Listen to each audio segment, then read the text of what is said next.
Greetings, everyone. Pete Pardo here from Sea of Tranquility. Welcome to another episode of Ranking the Albums. Today we're going to take a look at a very cool instrumental supergroup. These guys have been around for a little while, definitely over the last decade or so. Many of you hopefully have heard some things about them, maybe got to see them live. There are three really notable virtuosos. The band is called the Aristocrats.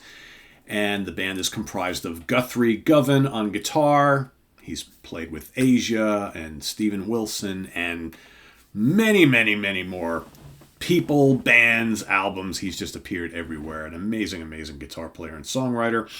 Brian Beller on bass. He has played, toured, and recorded with Steve Vai and Death Clock and Dweezil Zappa, Mike Keneally and Beer for Dolphins, Joe Satriani, James Labrie. Again, the guy's been everywhere. Also, Marco Miniman on drums. Marco Miniman has played with the Mute Gods and Mike Keneally, also Tony Levin, Jordan Rudess, The Sea Within, and many other people. Lots of collaborations and things. So these guys came together right around 2010 or so and released their first album in 2011. So here's the deal. There's 4 studio albums of all new material. There is also a 5th album that just came out this year, which is a studio album, but it features, it's almost kind of like a greatest hits of the Aristocrats, but with an added orchestra. All right, I'm going to throw that into the ranking just for shits and giggles, right? I'm not going to include, they got a bunch of live albums, I'm not going to include those. But, and I don't have the new one because it's in the car, and I didn't get a chance to grab it out. But the new album, which is going to come in at number 5, so we got 5 albums we're talking about here. The Aristocrats with the Primus Chamber Orchestra, released this year. That's going to be number 5. That's kind of like, it automatically gets put here, as, again, like it features classic band tracks with the added orchestra. It's actually really fine. It's fun. And surprisingly, if you watched my review of this CD a couple months ago, the orchestra surprisingly fits in really well.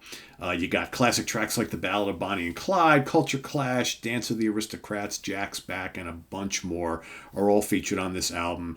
And it's just kind of really cool and different to hear these songs that, if you're a fan of the band, you know pretty well, with the added dramatics of the orchestra. It gives it like this kind of like symphonic, like orchestral flair, of course. And it works. At first I was like, I don't know how this is going to be, but actually pretty damn good. So that's coming in at number 5, just because it's really good. I will say none of these albums can I really find any fault with. This was a really tough ranking. I changed my ranking numerous times, and even now I'm not 100% sure that I'm happy with my ranking, because at any given day, any one of these could be number 1 or number 2. So I'm just kind of like, I've been listening to them of late, and I'm just kind of going with the ones that I think get me a little more jacked than the others. That's really all it is this week. So coming in at number 4 is going to be Tres Caballeros from 2015. This is their 3rd album. They're kind of going with the whole kind of cool, like little Lego look, which I think is kind of neat. The one thing I really like about this band is, they're serious musicians, but I get the impression that they don't really take themselves too seriously, because there's like a lightheartedness, a quirkiness, a playfulness about all of these albums that always shines through. It's like these guys are like, yeah, we know we're really good. We know we're really good together, but we're just having fun, and we're just going to create kind of like weird music that we hope people like. And we do like. So, so this album, tremendous album. You got Stupid 7, which kicks off the album. It's just great high-energy rock. All these albums are all instrumental. There's no vocals at all. Guthrie Govan's choice of chord voicings, riffs, and solos on this track are just absolutely insane. And you got Marco and Brian rumbling away underneath. Terrific kickoff track. You got Jack's Back, tasty, a quirky fusion. Texas Crazy Pants is another notable high-energy rock song. Think of, and these guys are hard to compare to anything, because they have the complexity and the kind of playfulness of like Zappa and Steve Vai, yet at their core it's really like high energy instrumental rock, kind of like Joe Satriani, sort of, right? They do a song in here called ZZ Top, hard rock and bluesy fusion romp. You got some atmosphere, kind of like Alan Holdsworth type fusion on Pig's Day Off. Smuggler's Corridor has got really nice guitar textures and solos. Really tremendous song. Cool use of the whammy bar throughout. I mean, Guthrie's just ridiculous. In fact, Guthrie is using a lot of harmonics on the jazzy pressure relief. All these cool harmonics. Really, really intense song, but like atmospheric and like intelligent sounding. Then you got loads of bluegrass and country on Kentucky Meat Shower. If you kind of like the old like Dixie Dregs stuff where they did like these kind of like little bluegrassy type country tracks, that's kind of what you get here. Just insane workouts. And then you got the excellent melodic epic closer, Through the Flower. It's just a stellar album. I feel bad it's coming in number 4, but you gotta put these in some kind of ranking, right? So coming up number 3, I'm gonna go with their second album from 2013, Culture Clash. Culture Clash. Sorry, I was going to say Culture Clash. There's the guys in the band.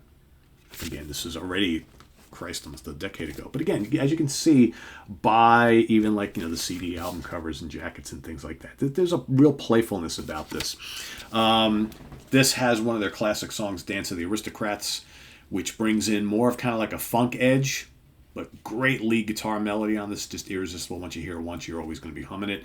And Guthrie's playing is just off the charts. I mean, you got the title track, which blends some heavy arrangements with lots of groove, along with those really quirky, kind of weird elements. Louisville Stomp, terrific bluesy romp with some kind of like surf and rockabilly guitar from Guthrie Govan over really busy rhythms from the other guys. Tremendous song. You got Oh No, another one of their notable tracks, really experimental.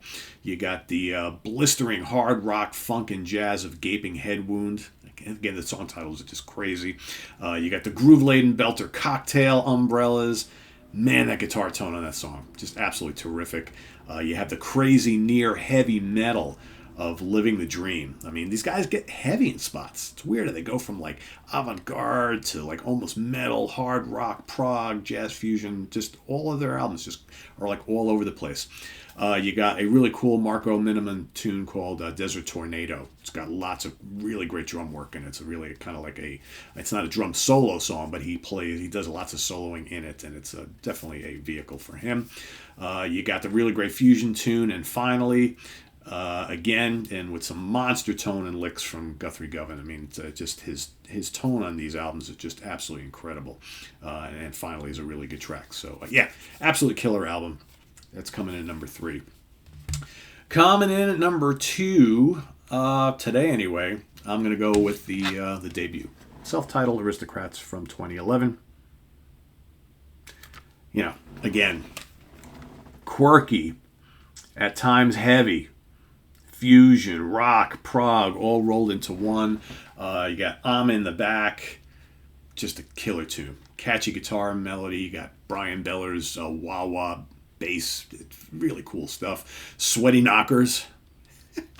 High energy rock a la, like Steve Vai or Joe Satriani. Clever drums. Insane guitar technique from Guthrie. I mean, just such a great song. You got Bad Asteroid.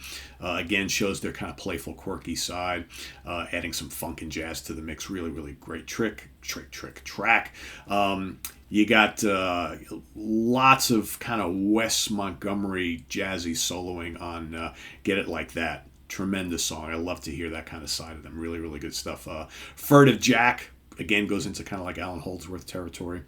And then you got the near 10-minute I Want a Parrot, which has some zany guitar solos, really nimble bass, acrobatic drums. Tremendous song. And then Marco, once again, is doing his thing on the complex See You Next Tuesday, with some, also supported by some really tremendous Guthrie solos on that one. Blues Fuckers, blazing workout for all three of them. Another high energy tune with Marco just going berserk underneath it all. And then you got, to end the album, you got this song called Flatlands, which is just gorgeous, kind of jazzy, kind of has like this Pat Metheny kind of vibe, like the Pat Metheny group stuff from like the late 70s, early 80s, which really shows off their melodic side. I mean, it's a great album, really varied, and just this was their debut, man. It's just crazy. And then my favorite, I think, and again, I've changed this list a number of times, but I really, really, really love You Know What. Their latest, well, not their latest, but their last studio album of all new material from 2019. This is their 4th album overall. Again, just to kind of give you a little I really dig their album covers because they're just, I think they perfectly kind of match like how the music is, which I think. You got on here, you got the wah-wah laced heavy rock of D-grade fuck movie jam. Lethal song, man. Go listen to that. Absolutely crushing, which is some, man, great playing. You got Spanish Eddie, which just shows off Guthrie's just impeccable chops. You got the complex country flavored When We All Come Together, another one of those kind of country bluegrassy type pieces, really like that. The atmospheric All Said and Done. You got the absolutely bombastic metal of Terrible Lizard. You got Marco once again putting on a clinic on the intricate fusion of Spiritus Cactus. Spiritus Cactus, very cool song. You got the haunting guitar rock of the Ballad of Bonnie and Clyde, which is just an insane song and could be my favorite song from the band. Really, really good, man. When they just kick it into high gear and that riff they come up with, just absolutely face melting. Then you got the hard driving cruncher that is Burial at Sea. The closer, Last Orders, is this atmospheric prog fusion track with a absolutely jaw-dropping solo from Guthrie.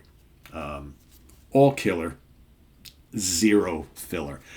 Honestly, I could probably say that about this entire catalog.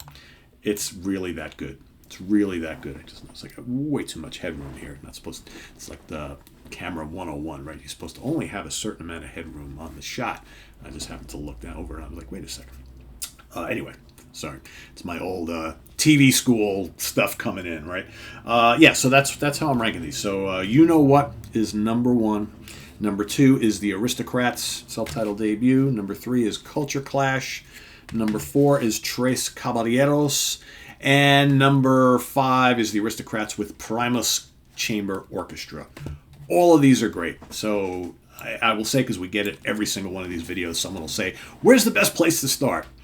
Well, I kind of told you what my number 1 is for today, but I will safely say today, if you just go and buy any of these, it's a great place to start. There is no bad place to start with the Aristocrats. It's just all amazing. If you love instrumental rock and fusion and prog, and with just some jaw-dropping arrangements and soloing, but it's never like shred for shred's sake. And I think these guys just seem so locked in with each other. I mean, this is like one of the, for me, one of those perfect bands. 3 guys who have done all sorts of shit before and just kind of came together and said, let's put a band together.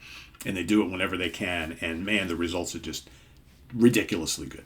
Ridiculously good. So yeah, that's my ranking the albums of the Aristocrats. These are the 4 studio releases of all new material. There's also the one with the orchestra, and there's a bunch of live albums too. So, and those are fantastic as well. So go check them out. Let us know what you think. If you're already a fan, rank them in the comments below, and then visit us on the web at www.seatranquility.org. We're on Facebook, we're on YouTube, all together, all the damn time. Please hit that like button. Very, very important when you watch any of our videos to hit the like button.